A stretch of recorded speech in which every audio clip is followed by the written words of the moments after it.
ഞാൻ Mary Metilda. Stay inspired സീരീസിൻ്റെ പുതിയൊരു എപ്പിസോഡിലേക്ക് എല്ലാവർക്കും സ്വാഗതം.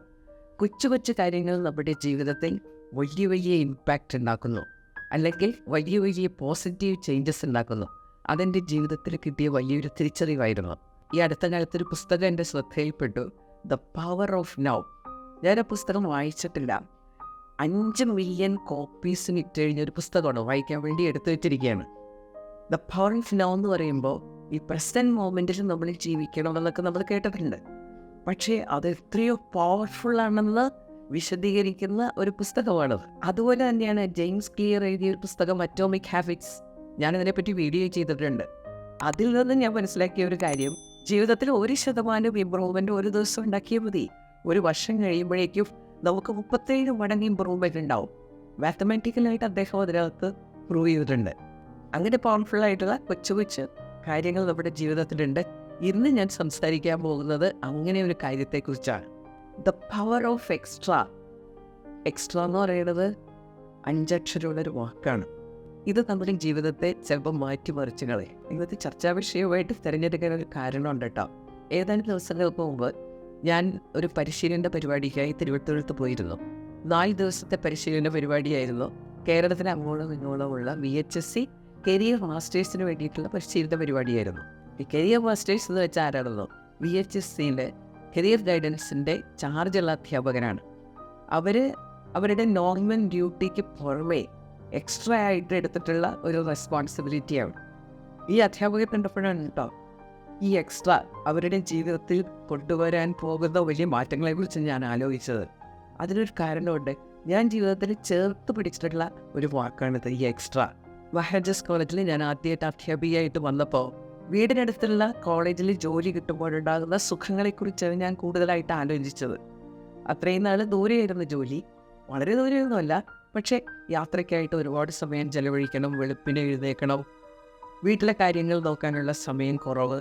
വീടിൻ്റെ അടുത്തേക്ക് ട്രാൻസ്ഫർ കിട്ടിയപ്പോൾ ഞാൻ ആലോചിച്ചു, ഇനി എന്ത് സുഖമാണ്, വെളുപ്പിന് എഴുന്നേൽക്കണ്ട, യാത്രയ്ക്ക് ഇത്രയൊന്നും സമയം ചെലവഴിക്കേണ്ട, അവധി ദിവസങ്ങളൊക്കെ ആസ്വദിക്കാം. ഇങ്ങനെയുള്ള ഒരുപാട് ചിന്തകളോടുകൂടി ഞാനവിടെ ജോയിൻ ചെയ്തു. ആദ്യത്തെ അക്കാദമിക് ഇയർ അങ്ങനെ കടന്നുപോയി, പ്രത്യേകിച്ചൊന്നും സംഭവിക്കാതെ. ആ വെക്കേഷൻ കാലത്ത് എനിക്ക് വീട്ടിലേക്ക് ഒരു കത്ത് വന്നു. ഇല്ലെങ്കിലൊക്കെ കത്ത് വരുമ്പോൾ അന്ന് വലിയ സന്തോഷമാണ്. ഇപ്പോഴും അങ്ങനെ തന്നെയാണ് കേട്ടോ. മേൽവിലാസം നോക്കിയപ്പോൾ പ്രിൻസിപ്പലിൻ്റെ കൈപ്പടയാണ് കേട്ടോ. ഇപ്പോൾ നമുക്ക് ആലോചിക്കാൻ കൂടി പറ്റില്ല അല്ലേ, പ്രിൻസിപ്പൽ സ്വന്തം കൈപ്പടേൻ്റെ ഇല്ലെന്നിട്ടുള്ള കത്ത് എഴുതുക. അപ്പോൾ ഞാൻ പൊട്ടിച്ചു വായിച്ചപ്പോൾ സംഭവം ഇതാണെന്നോ, കോളേജിലെ ഒരു NSS പ്രോഗ്രാം ഓഫീസറുടെ ഒഴിവുണ്ട്, മെറ്റിൽഡ വന്ന് ചാർജ് എടുക്കണം. പ്രിൻസിപ്പൽ ആരാണെന്നോ, പ്രൊഫസർ MK പ്രസാദ്, ഇൻ്റർനാഷണൽ ലെവലിലെ പ്രശസ്തനായ എൻവയോൺമെൻറ്റലിസ്റ്റാണ്. ഇത് ഏറ്റെടുത്ത് കഴിഞ്ഞാൽ ആകെ പ്രശ്നമാകുമെന്ന് എനിക്ക് തോന്നി. അവധി ദിവസങ്ങളൊക്കെ കോളേജിൽ പോകേണ്ടി വരും. 10 ദിവസം നീണ്ടു നിൽക്കുന്ന ക്യാമ്പുകളിലൊക്കെ മഹാരാജാസ് കോളേജിലെ കുട്ടികളെയും കൂട്ടി പോകേണ്ടതായിട്ട് വരും. അവിടെ ഉണ്ടാകാനിടയുള്ള പ്രശ്നങ്ങൾ. അപ്പോൾ എല്ലാം കൂടി ആലോചിച്ചിട്ട് ഞാൻ തീരുമാനത്തിലെത്തി, സാറിൻ്റെ അടുത്ത് ഇരുന്ന് നോ പറയാം. അങ്ങനെ തീരുമാനിച്ച് ഞാൻ കോളേജിലെത്തി. അപ്പോൾ സാറ് എന്ത് എഴുതിക്കൊണ്ടിരിക്കുകയാണ് കേട്ടോ. ഞാനിവിടെ ചെന്നത് സാറ് അറിഞ്ഞു. സാറ് ആ ജോലി ചെയ്തുകൊണ്ട് തന്നെ എന്നോട് ചോദിക്കുകയാണ്, മെറ്റിൽഡ നോ പറയാനല്ലല്ലോ വന്നിരിക്കുന്നത്. ഇപ്പോൾ ആനന്ദിക്കുമ്പോൾ എനിക്ക് അത്ഭുതം തോന്നും, സാറിൻ്റെ ആ ഒരു കമ്മ്യൂണിക്കേഷൻ. ഞാൻ പിന്നീട് കമ്മ്യൂണിക്കേഷൻ്റെ സാധ്യതകളെക്കുറിച്ച് പഠിച്ചപ്പോഴാണ് സാറ് അന്ന് അപ്ലൈ ചെയ്ത ഒരു കമ്മ്യൂണിക്കേഷൻ ടെക്നിക്ക് എനിക്ക് ബോധ്യപ്പെട്ടത്. ഞാൻ നോ പറയാനാണ് ചെന്നത്. ഞാൻ പ്രതീക്ഷിച്ച ചോദ്യം, മെറ്റിൽഡ എന്ത് പറയുന്നു, തീരുമാനമെടുത്തോ, ഇതൊക്കെയാണല്ലോ നമ്മൾ പ്രതീക്ഷിക്കുന്ന ചോദ്യങ്ങൾ. മെറ്റിൽഡ നോ പറയാനല്ലല്ലോ വന്നിരിക്കുന്നത്. ആ ഒരൊറ്റ ചോദ്യത്തിൽ ഞാൻ വീണുപോയി. പെട്ടെന്ന് ഇങ്ങനൊരു ചോദ്യം വന്നപ്പോൾ എനിക്കാകെ ഒരു പെപ്രാളമായി. യെസ് പറയണോ നോ പറയണോ? അവസാനം ഞാൻ യെസ് പറഞ്ഞു. അങ്ങനെ ഞാൻ NSS പ്രോഗ്രാം ഓഫീസറായി. പക്ഷേ അതെൻ്റെ ജീവിതത്തിൽ കൊണ്ടുവന്ന വലിയൊരു മാറ്റം, ജീവിതമാകെ മാറി മറിഞ്ഞു എന്ന് പറയാൻ വേണമെങ്കിൽ. ആദ്യമേ തന്നെ കളമശ്ശേരി രാജഗിരി കോളേജിൽ വെച്ച് ഒരു ഓറിയൻറ്റേഷൻ പ്രോഗ്രാം, അതിൽ പങ്കെടുത്തപ്പോഴാണ് സത്യത്തിൽ ജീവിതത്തെക്കുറിച്ച് ഞാൻ മനസ്സിലാക്കാൻ തുടങ്ങിയത്. മനുഷ്യൻ എന്നുള്ള അത്ഭുതത്തെക്കുറിച്ച് ഞാൻ ചിന്തിക്കാൻ തുടങ്ങിയത്. ഗണിതശാസ്ത്രത്തിനപ്പുറമുള്ള ലോകത്തെക്കുറിച്ച് അറിയാൻ തുടങ്ങിയത്. ഒരു വ്യക്തി എന്നുള്ള നിലയിൽ എനിക്കുള്ള സ്കിൽസിനെ കുറിച്ച് ഞാൻ വേറെ ആകാൻ തുടങ്ങിയത്. ഇങ്ങനെ ഒരുപാട് മാറ്റങ്ങൾ എന്നിൽ സംഭവിച്ചു. പിന്നീട് അങ്ങോട്ട് ഞാൻ ഒരിക്കലും ഈ എക്സ്ട്രയിൽ നിന്നും മുഖം തിരിച്ചിട്ടില്ല. അത് കഴിഞ്ഞ് എനിക്ക് വീണ്ടും ട്രാൻസ്ഫർ വന്നു ശ്രീരാമ ഗവൺമെൻറ് പോളിടെക്നിക് കോളേജിലേക്ക്. അവിടെ ചെന്നപ്പോൾ അന്നത്തെ പ്രിൻസിപ്പൽ മാധവൻ സാറ് ഇതുപോലെ ഒരു എക്സ്ട്രാ എന്നെ ഏൽപ്പിക്കാൻ ശ്രമിച്ചു. അവിടെ ഒരു വലിയ പ്രോജക്റ്റ് നടക്കുകയായിരുന്നു. അവിടെ എനിക്ക് സംശയമേ ഉണ്ടായില്ല. ഞാൻ സസന്തോഷം അത് ഏറ്റെടുത്തു. അപ്പോൾ ഞാൻ ഇപ്പോൾ തിരിഞ്ഞു നോക്കുമ്പോൾ എനിക്കതിനെ അതിശയം തോന്നുന്നു. ഞാൻ റിട്ടയർ ചെയ്തിട്ട് 10 കൊല്ലമായി. ഇപ്പോഴും ലൈവ്ലി ആയിട്ട് എൻജോയബിളായിട്ട് ലൈഫ് മുന്നോട്ട് കൊണ്ടുപോകുന്നതിൻ്റെ കാരണം ഞാനൊരു ഗണിതശാസ്ത്ര അധ്യാപിക ആയിരുന്നതല്ല കേട്ടോ. അതും ഒരു കാരണമാകാം, ബേസ് അതാണ്. പക്ഷേ ഈ എക്സ്ട്രാ ഇതെൻ്റെ ജീവിതത്തിൽ വരുത്തിയ മാറ്റങ്ങൾ. അപ്പോൾ എക്സ്ട്രാ എന്ന് വെച്ചാൽ എന്താ? നമ്മൾ ജീവിതത്തിൽ പല കാര്യങ്ങളും ചെയ്യുന്നുണ്ട്, ഉത്തരവാദിത്തങ്ങൾ ഏറ്റെടുക്കുന്നുണ്ട്. അപ്പോൾ നമ്മൾ പലപ്പോഴും നോക്കുന്നത് മിനിമം റിക്വയർമെൻറ്റ്സ് എന്താണ്, ആ ഒരു കാര്യം ചെയ്യാൻ മിനിമം ഞാൻ എന്ത് കാര്യങ്ങൾ ചെയ്യണം. ആ മിനിമത്തിൻ്റെ അപ്പുറത്തേക്ക് നമ്മളൊരു കാര്യം ചെയ്യുമ്പോഴാണ് അതിന് എക്സ്ട്രാ എന്ന് പറയുന്നത്. ഞാൻ കോളേജിൽ പോകുന്നു, കണക്ക് പഠിപ്പിക്കുന്നു, തിരിച്ചു വരുന്നു. ഞാനൊരു ഓർഡിനറി ടീച്ചറാണ്. ഈ ഓർഡിനറിയുടെ മുമ്പിൽ ഈ എക്സ്ട്രാ എന്ന് വെച്ച് നോക്കി വാക്കാകെ മാറില്ലേ എക്സ്ട്രാ ഓർഡിനറി. അപ്പോൾ ഇന്ന് നമ്മൾ സംസാരിക്കാൻ പോകുന്നത്, ചിന്തിക്കാൻ പോകുന്നത് ഈ എക്സ്ട്രയെക്കുറിച്ചാണ്.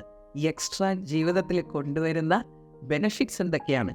എപ്പോഴും ജീവിതത്തിൽ നമ്മൾ ആലോചിക്കുന്ന ഒരു കാര്യമുണ്ട്, ഇത് ചെയ്താൽ എനിക്ക് എന്ത് കിട്ടും, ഈ എക്സ്ട്രാ ചെയ്താൽ നമുക്ക് കിട്ടുന്ന ബെനിഫിറ്റ്സിനെ കുറിച്ചാണ് ഇന്നത്തെ വീഡിയോ. അപ്പോൾ നമുക്ക് വിഷയത്തിലേക്ക് കടക്കാം. ഒന്നാമത്തെ കാര്യം, ഈ ഹാപ്പിനെസ്സിനെ കുറിച്ച് പല അവസരങ്ങളിൽ ഞാൻ വീഡിയോ ചെയ്തിട്ടുണ്ട്. കാരണം എന്താ, നമുക്ക് എല്ലാവർക്കും ജീവിതത്തിൽ ഒരുപോലെ ആഗ്രഹിക്കുന്ന ഒന്നാണല്ലേ, we all want to be happy.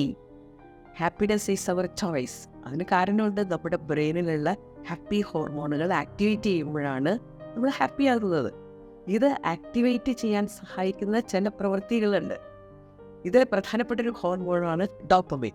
നമുക്ക് ഇമ്പ്രൂവ്മെൻ്റ് ഉണ്ടാവുമ്പോൾ, അച്ചീവ്മെൻ്റ് ഉണ്ടാവുമ്പോഴൊക്കെ ഇത് ആക്ടിവേറ്റഡ് ആവും. ഇതുപോലെയുള്ള എക്സ്ട്രാ നമ്മുടെ ജീവിതത്തിലേക്ക് കൊണ്ടുവരുന്ന ഒരുപാട് അവസരങ്ങളുണ്ട്. ഞാനെപ്പോഴും വിശ്വസിക്കുന്നത് ഈ എക്സ്ട്രാ കൊണ്ട് ഏറ്റവും കൂടുതൽ പ്രയോജനം ഉണ്ടാകുന്നത് ആർക്കാണെന്നോ, ആ എക്സ്ട്രാ ഏറ്റെടുക്കുന്ന ആൾക്ക് തന്നെയാണ്. ഒരുപാട് പുതിയ കാര്യങ്ങൾ നമ്മൾ പഠിക്കും, അറിയും. പുതിയ കാര്യങ്ങൾ അറിയുന്നതും പഠിക്കുന്നതും ഒക്കെ നമ്മുടെ ഡോപ്പമിനെ ഇങ്ങനെ ആക്ടിവേറ്റ് ചെയ്യിച്ചുകൊണ്ടേയിരിക്കും. ഇനി രണ്ടാമത്തെ കാര്യം, മടി എന്ന് പറയുന്ന സാധനമില്ലേ, ഈ മടി മാറ്റണമെങ്കിൽ അതിനുള്ള ഏറ്റവും ഇഫക്റ്റീവ് ടെക്നിക്കാണ് നമ്മുടെ കംഫർട്ട് സോണൊക്കെ ബ്രേക്ക് ചെയ്യുക എന്നുള്ളത്. ഈ എക്സ്ട്രാ ഇത് ബ്രേക്ക് ചെയ്യാൻ നമ്മളെ സഹായിക്കുന്ന ഒന്നാണ്. വണ്ടി പിടിച്ചിരിക്കാൻ സമയം ഉണ്ടാവില്ല. We will be ever active. Comfort സോണിന് പുറത്തേക്ക് ഇറങ്ങാൻ നമ്മൾ നിർബന്ധിതരാകും. അത് മൊത്തം ജീവിതത്തെ സഹായിക്കുന്ന ഒന്നാണ്. ഈ മടി എന്ന് പറയുന്ന സാധനം മാറിക്കിട്ടിയാൽ നമ്മൾ രക്ഷപ്പെട്ടില്ലേ. ഈ മൂന്നാമത്തെ കാര്യമാണ് എക്സ്പീരിയൻസ്. നമുക്കെല്ലാവർക്കും അറിയാം, ജീവിതത്തിൽ എക്സ്പീരിയൻസിന് പകരം വെക്കാൻ ഒന്നുമില്ല കേട്ടോ. നമ്മുടെ എക്സ്പീരിയൻസ് നമുക്ക് കോൺഫിഡൻസ് ഉണ്ടാക്കി തരുന്ന ഒന്നാണ്. ഞാൻ കോളേജിൽ പ്രിൻസിപ്പലായിട്ട് ചാർജ് എടുത്തപ്പോൾ ഈ എക്സ്ട്രാ എനിക്ക് തന്നിട്ടുള്ള കോൺഫിഡൻസ് വളരെ വലുതാണ്.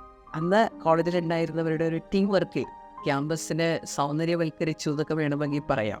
അപ്പോൾ മരത്തിൻ്റെ ചുറ്റുമൊക്കെ ഇങ്ങനെ കോൺക്രീറ്റ് കെട്ടിയിട്ടുണ്ട്, അതൊക്കെ പച്ച പെയിൻ്റ് അടിച്ചു. അപ്പോൾ മൊത്തം നോക്കുമ്പോൾ ക്യാമ്പസ് കാണാൻ നല്ല ഭംഗി. ഒരു ദിവസം ഞാൻ ചെല്ലുമ്പോൾ ഒരു അധ്യാപകൻ എന്ന് പറയണേ, ടീച്ചറെ ഇന്ന് വലിയ പ്രശ്നം ഉണ്ടാകാൻ സാധ്യതയുണ്ട്, കുട്ടികൾ ഇതിൽ കരിയോയിൽ ഒഴിക്കുമോ എന്നൊക്കെ പറയണത് കേട്ടു. അപ്പോൾ ഞാൻ കൂളായിട്ട് പറഞ്ഞു, അവർ ഒഴിച്ചിട്ടില്ലല്ലോ, അവർ ഒഴിക്കട്ടെ, നമ്മളിത് ഒരു കാരണവശാലും സമ്മതിക്കാൻ പോകുന്നില്ല, നമുക്ക് നോക്കാം അവർ ഒഴിക്കാൻ വരുമോ എന്നുള്ളത്. എൻ്റെ ഇത്തരത്തിലുള്ള ഡയലോഗുകൾ കൊണ്ട് വലിയ പ്രയോജനം ഉണ്ടായിട്ടുണ്ട് കേട്ടോ. എങ്ങനെയോ ഇതൊക്കെ അറിയുന്ന കുട്ടികൾ സ്വമേധയാ അതിൽ നിന്ന് പിന്തിരിഞ്ഞു പോകാറുണ്ട്. അപ്പോൾ ഇവിടെയൊക്കെ നമ്മുടെ കോൺഫിഡൻസ് എക്സ്പീരിയൻസ് വളരെ വലുതാണ്. ഏത് പ്രോബ്ലം വന്നാലും അതെനിക്ക് ഡീൽ ചെയ്യാൻ പറ്റും, എങ്ങനെ ഡീൽ ചെയ്യണോ, ഈ എക്സ്പീരിയൻസ് ഒക്കെ ഉണ്ടാക്കി തന്നത് ഇങ്ങനെ ഞാൻ ഏറ്റെടുത്ത എക്സ്ട്രാ കാര്യങ്ങളാണ്. നാലാമത്തത് എന്താണെന്നോ, it is highly rewarding. Rewarding എന്ന് പറഞ്ഞു കഴിഞ്ഞാൽ നമുക്കിതിൽ നിന്ന് തിരിച്ചു കിട്ടുന്ന കാര്യങ്ങൾ, അതായത് നമ്മളിത് ചെയ്ത് കഴിഞ്ഞാൽ നമുക്ക് ഈ റിട്ടേൺസ് ആയിട്ട് കിട്ടുന്ന കാര്യങ്ങൾ നമ്മളെ അത്ഭുതപ്പെടുത്തും. അത് നമ്മുടെ എക്സ്ട്രാ ഡ്യൂട്ടി കഴിയുമ്പോൾ തീരുന്നില്ല എന്നുള്ളതാണ്, അത് കണ്ടിന്യൂ ചെയ്തുകൊണ്ടേയിരിക്കും. ഞാനൊരിക്കൽ ട്രാവൽ ചെയ്യുമ്പോൾ എൻ്റെ പേഴ്സ് നഷ്ടപ്പെട്ടു. അവസാനം ഒരാൾക്ക് പേഴ്സ് കിട്ടി എന്ന് പറയാൻ അയാൾ എന്നെ വിളിച്ചു. പേഴ്സിൽ കുറേ അധികം രൂപ ഉണ്ടായിരുന്നു.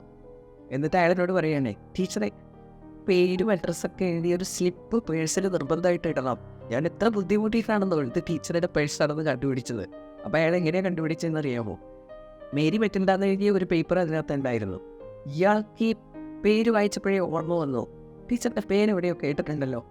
ഇവിടെയാണ് അയാളുടെ കസിൻ മഹാരാജാസ് കോളേജിൽ ഉണ്ടായിരുന്നു, NSS ഉണ്ടായിരുന്നു. അപ്പം മെറ്റിൻ്റെ ടീച്ചർ അയാൾ പറഞ്ഞ് ഒരുപാട് തവണ കേട്ടിട്ടുണ്ട്. അപ്പോൾ ഇയാൾക്ക് പെട്ടെന്ന് ഓർമ്മ വന്നു. അയാൾ കസിനെ വിളിച്ചു, നമ്പർ സംഘടിപ്പിച്ചു, എനിക്ക് പേഴ്സ് തിരിച്ചു കിട്ടി. എനിക്ക് കുട്ടികളുമായിട്ട് ഉണ്ടാക്കാൻ പറ്റിയ ഒരു കണക്ഷൻ, ആ കണക്ഷൻ പലതും ഇപ്പോഴും നിലനിർത്താൻ പറ്റുന്നതിൽ ഈ എക്സ്ട്രാ റോള് വലിയ പങ്ക് വഹിച്ചിട്ടുണ്ട്. 5ാമത്തെ കാര്യം, സെൽഫ് ഇംപ്രൂവ്മെൻറ്റ് നമ്മളെ അത്ഭുതപ്പെടുത്തും. നമ്മൾ നേരത്തെ ഉണ്ടായിരുന്ന ആളെ അല്ലാതായിട്ട് മാറും. ഒരുപാട് വ്യത്യാസങ്ങൾ വരും. ശരിക്കും പറഞ്ഞാൽ ഞാൻ യൂട്യൂബറായതും ഈ എക്സ്ട്രാ ആയിട്ട് ഞാൻ ചെയ്ത കാര്യങ്ങളുടെ ഒരു റിസൾട്ടാണ്. അപ്പോൾ ഞാൻ ചിന്തിക്കുമ്പോൾ എനിക്ക് തോന്നുന്നത് ഈ ഒരു കാര്യം കൊണ്ട് എൻ്റെ വിദ്യാർത്ഥികൾക്ക് ഉണ്ടായ ഇമ്പ്രൂവ്മെൻറ്റിനേക്കാൾ എത്രയും വലിയ ഇമ്പ്രൂവ്മെൻ്റാണ് എനിക്കുണ്ടായത്. 6ാമത്തെ കാര്യം, ഈ എക്സ്ട്രാ ഒരു ശീലമാക്കി കഴിഞ്ഞാലേ അത് നമ്മുടെ എല്ലാ പ്രവൃത്തികളിലും റിഫ്ലക്റ്റ് ചെയ്യും. ഒരു കരിയർ ടൗണൊന്നുമില്ല. അപ്പോൾ ഞാൻ കരിയർ ഓറിയൻറ്റേഷനിൽ നിന്നുകൊണ്ടാണ് ഇതിനെപ്പറ്റി സംസാരിച്ചത്. അതങ്ങനെ ഒരു സന്ദർഭം ഉണ്ടായതുകൊണ്ടാണ്. ഇത് നമുക്ക് എല്ലാവർക്കും എവിടെയും അപ്ലൈ ചെയ്യാവുന്ന ഒരു കാര്യമാണ്. ജീവിതത്തിൽ എപ്പോഴും എക്സ്ട്രയ്ക്ക് ഒരു സാധ്യതയുണ്ട്. നമ്മളൊരു സ്ഥലത്ത് താമസിക്കുമ്പോൾ അവിടെ ഒരു സംഘടന, ആ സംഘടനയുടെ ഭാരവാഹിയാകാനൊരു അവസരം, അതൊരു എക്സ്ട്രായാണ്. പലരും മടിക്കുന്നത് കാണാതെ ഏറ്റെടുക്കാൻ. അതുപോലെ തന്നെയാണ് നമ്മുടെ വീടുകളിലും പല കാര്യങ്ങൾ നടക്കുമ്പോൾ നമ്മൾ അത്യാവശ്യം ചെയ്യേണ്ട കാര്യങ്ങൾ ചെയ്യും. അവിടെയും എക്സ്ട്രാ ചെയ്യാൻ പല അവസരങ്ങളുണ്ടാവും. അത് ഏറ്റെടുക്കുന്നൊരു ശീലം നമുക്കുണ്ടെങ്കിലേ നമ്മുടെ എല്ലാ കാര്യങ്ങളിലും അത് റിഫ്ലക്റ്റ് ചെയ്യും. അപ്പോൾ എല്ലാ കാര്യങ്ങളും ചെയ്യുന്നത് ബെറ്റർ ആവും. ലോകപ്രശസ്ത പരിശീലകൻ ശിവകേനയുടെ ഒരു പുസ്തകമുണ്ട്, യു ക്യാൻ വിൻ. അതിൽ വളരെ മനോഹരമായിട്ട് അതിനെക്കുറിച്ച് പറയുന്നുണ്ട്. ഓരോ കാര്യം ചെയ്യുമ്പോഴും ഒരു എക്സ്ട്രാ ചേർത്ത് കഴിഞ്ഞാൽ ആ കാര്യത്തിൽ വരുന്ന വലിയൊരു മാറ്റം. നമ്മളൊരു സാധനം ടച്ച് ചെയ്യുന്നു, ആ ടച്ച് ചെയ്യുന്നതിന് ഒരു എക്സ്ട്രാ ചേർത്ത് കഴിഞ്ഞാൽ അത് ഫീലിംഗ് നമുക്കല്ലേ. ടച്ചിനേക്കാൾ ബെറ്റർ അല്ലേ ഫീൽ. നെക്സ്റ്റ് വൺ, നമ്മൾ പലതും ഇങ്ങനെ നോക്കി കാണുമല്ലോ. Do more than look. അതെന്താ?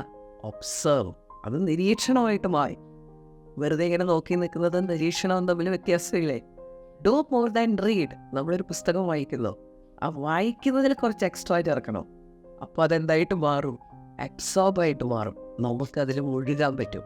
അപ്പോൾ ഒരു പുസ്തകം വായിക്കാനെടുക്കുമ്പോൾ ഒരു നോട്ട്ബുക്കും പേനയും എടുത്തിട്ട് അതിൽ പ്രധാനപ്പെട്ട പോയിൻറ്റ്സ് കുറിച്ച് വെക്കുമ്പോൾ അവിടെ ഒരു എക്സ്ട്രാ നമ്മൾ ചെയ്യുകയാണ്. അത് അബ്സോർബ് എന്ന് പറയുന്നത്. അതിൽ നമ്മൾ ഇൻവോൾവ് ആകുകയാണ്. അപ്പോൾ വെറുതെ ഒരു വായനയിൽ നിന്ന് കിട്ടുന്നതിനേക്കാൾ എത്രയോ മടങ്ങ് റിസൾട്ട് നമുക്ക് കിട്ടും അല്ലേ? Do more than here.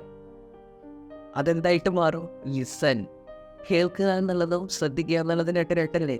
കേൾക്കുക എന്നുള്ളതിൽ കുറച്ച് എക്സ്ട്രാ ചേർക്കുമ്പോഴാണ് അത് ശ്രദ്ധിക്കുക എന്നുള്ള ആക്ടിവിറ്റി ആയിട്ട് മാറുന്നത്. അതുപോലെ ഡു മോർ ദാൻ ലിസൺ. അപ്പോൾ അതെന്തായിട്ട് മാറും? അണ്ടർസ്റ്റാൻഡിങ്. മറ്റേയാളെ മനസ്സിലാക്കുന്ന ഒരു സാധ്യതയിലേക്ക് അത് കടക്കും. Do more than exist. ചിലർ പറയില്ലേ, ഓ ജീവിതം, നമ്മളിങ്ങനെ ജനിച്ചു പോയതുകൊണ്ട് ജീവിക്കുന്നു. അപ്പോൾ അതിൽ കുറച്ച് എക്സ്ട്രാ ചേർത്ത് കഴിഞ്ഞാൽ ലീവ്. അവിടെയാണ് നമ്മൾ ജീവിക്കുന്നത്. ജനിച്ചു പോയതുകൊണ്ട് പിന്നെ ഇവിടെ വിട്ട് പോകാൻ പറ്റില്ലല്ലോ മരിക്കുന്നത് വരെ. അതുകൊണ്ട് ഇവിടെ ഇങ്ങനെ കഴിയുന്നു. അതാണ് എക്സിസ്റ്റ്. പക്ഷേ അതിൽ ഡു മോർ ദാൻ എക്സിസ്റ്റിലേക്ക് വരുമ്പോൾ അവിടെയാണ് നമ്മുടെ ജീവിതം. നമ്മുടെ ജീവിതവും അവിടെയാണ് സെലിബ്രേറ്റ് ചെയ്യുന്നത്. നമ്മുടെ ജീവിതത്തിൽ എല്ലാം ഇങ്ങനെ എക്സ്ട്രയ്ക്കുള്ള അവസരങ്ങളുണ്ട്. അത് പലപ്പോഴും ഹിഡൻ ആയിരിക്കും. അത് തിരിച്ചറിഞ്ഞ് അത് ചെയ്യാൻ തയ്യാറാവുക. അതിൽ നിന്ന് കിട്ടുന്ന റിസൾട്ട് നമ്മുടെ പ്രതീക്ഷകൾക്ക് അപ്പുറമായിരിക്കും. നിങ്ങൾക്ക് ഈ വീഡിയോ പ്രയോജനപ്പെട്ടെന്ന് കരുതുന്നു. നമ്മളിന്ന് ഡിസ്കസ് ചെയ്തത് ദ പവർ ഓഫ് എക്സ്ട്രാ. അടുത്ത വെള്ളിയാഴ്ച പുതിയൊരു വീഡിയോയുമായിട്ട് നമുക്ക് വീണ്ടും കാണാം. Thank you.